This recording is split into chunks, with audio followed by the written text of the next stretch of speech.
یہ واقعہ حضرت ابو بکر صدیق رضی اللہ تعالیٰ عنہ کے اثار ایمان اور محبت رسول صلی اللہ علیہ وسلم کی ایسی بلند مثال ہے جو قیامت تک اہل ایمان کے دلوں کو گرما دیتی رہے گی۔ غزوہ تبوک کا موقع، یہ وہ وقت تھا جب اسلامی لشکر کو شدید مالی مدد کی ضرورت تھی۔ صحابہ کرام رضی اللہ عنہم نے دل کھول کر مال پیش کیا۔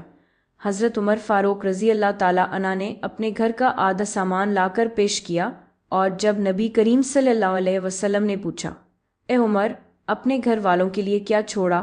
تو انہوں نے عرض کیا، آدھا چھوڑا ہے یا رسول اللہ، درود صلی اللہ علیہ وآلہ وسلم۔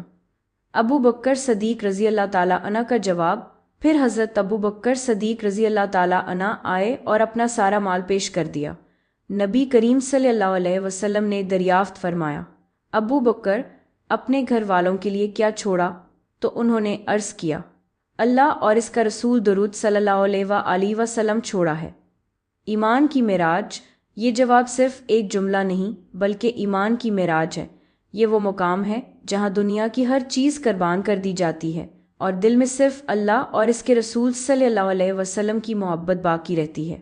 سبق، یہ واقعہ ہمیں سکھاتا ہے کہ اصل قربانی وہ ہے جو دل سے ہو، جو اللہ کی رضا کے لیے ہو اور جس میں دنیاوی مفاد کی کوئی آمیزش نہ ہو۔ حضرت ابو بکر صدیق رضی اللہ تعالیٰ عنہ کا یہ عمل قیامت تک اثار کی سب سے اونچی چوٹی پر فائز رہے گا۔ اگر ویڈیو اچھی لگی ہو تو ایک لائک ضرور کر دینا۔ مزید اچھی ویڈیوز کے لیے چینل کو فالو کر لو۔ اپنی رائے کمنٹ میں لکھو، میں آپ کے کمنٹس پڑھتا ہوں۔ اور ہاں، اس ویڈیو کو اپنے دوستوں کے ساتھ شیئر کرنا نہ بھولو۔ نوٹیفیکیشن آن کر لو تاکہ نئی ویڈیو سب سے پہلے تمہیں ملے۔